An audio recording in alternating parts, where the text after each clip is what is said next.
ওমর নামের একটা ছেলে, কন্টেন্ট ক্রিয়েটর, খুব জনপ্রিয় একজন টিকটকার এবং খুব জনপ্রিয় একজন ইউটিউবার। এই যে থটস অফ বিল্লালের আর্নিং দেখাচ্ছি, এই যে তোমার আব্বু দেখাইতেছে, দেখো মনিটাইজেশন ছাড়া তোমার আব্বু কি দেখাইতেছে দেখো।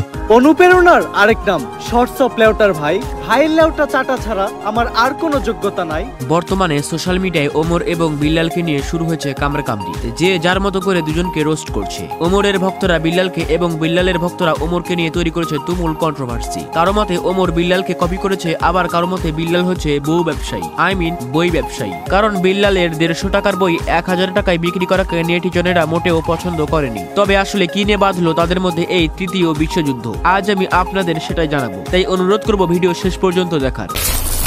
আসলে ঘটনার মূলে আছে আমাদের ওমরের একটা নাটক, যেখানে ওমর থটস অফ বিল্লালের লেখা বই হৃদয় ভাঙ্গা গর্জনকে নকল করে নাটকের মাঝে একটা নকল বইয়ের কথা উল্লেখ করেন, যার নাম হচ্ছে শয়তান ধরার গর্জন, এবং সেটা নিয়ে একটা পোস্ট দেন। তারপর থেকেই শুরু হয় তাদের মধ্যে এই তৃতীয় বিশ্বযুদ্ধ। এর বিপরীতে থটস অফ বিল্লাল ওমরকে লক্ষ্য করে ছুড়ে দেয় চ্যালেঞ্জ, যেখানে সে টাকার গরম দেখায় এবং ওমরের ফ্যান ফলোয়ার এতে দারুণ ক্ষিপ্ত হয়। তারপরে ওমর আরেকটা ভিডিওতে এই বিষয়ে কথা বলে এবং বিল্লালকে তুমুল রোস্ট করে। তবে ওমরের এই ভিডিওতেই ফাঁস হয়ে যায় তাদের মধ্যে চলা এই তৃতীয় বিশ্বযুদ্ধের গোপন রহস্য। এই ভিডিওতে ওমর বিল্লালকে রোস্ট করার পাশাপাশি সে বলে, আমার এই ভিডিওতে হাজার হাজার লাইক করুন। মানে তারা এসব করছে মূলত ভাইরাল এবং আলোচনায় আসার জন্য, ঠিক যেমনটা করে থাকেন আমাদের হিরো আলম ভাই এবং তার স্ত্রী। আমি জানি তাদের মাঝে তালাক হয়ে গেছে, তবে কোনো সমস্যা নাই। 2 দিন পর যখন হিরো আলম ভাই বিষ খাবে তখন তারা দুজন আবার মিল হয়ে যাবে। তো এবার আসি আমাদের গল্পে। আসলে পৃথিবীর সব থেকে বড় ভোদাই হচ্ছে পাবলিক, কারণ তারা ভোদাই না হলে কখনোই টাকা দিয়ে এমবি কিনে এসব ফালতু জিনিস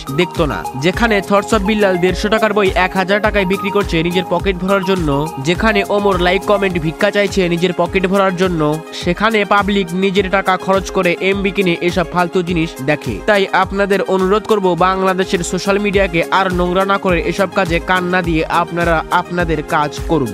তো গাইস, এই ছিল আমাদের ওমর অন ফায়ার এবং থটস অফ বিল্লালের মাঝে চলা তৃতীয় বিশ্বযুদ্ধের কাহিনীটা কিরকম হয়েছে তা আমাদের কমেন্টে জানাতে পারেন, এবং এরকম ইনফরমেটিভ ভিডিওর জন্য চ্যানেলটি সাবস্ক্রাইব করে পাশে থাকুন।